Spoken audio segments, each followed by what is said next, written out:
I'm going to show you how to remove the glove box on a Subaru. The first thing you're going to do is remove all the contents. From there, what you're going to do is you're going to come to the right side on the passenger side, and you're going to see this little tab here, and it's gone over, and it goes over this little stopper.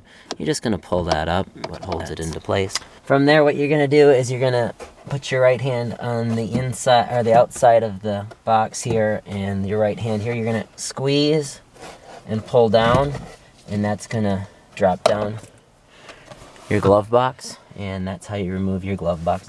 To put it back on, put these little hooks back on the back.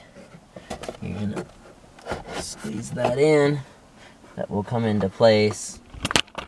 And then that little stopper, you'll have to grab that, pull it down, push it over, and you are done. If you need to change your air filter, and this works on a variety of Subarus,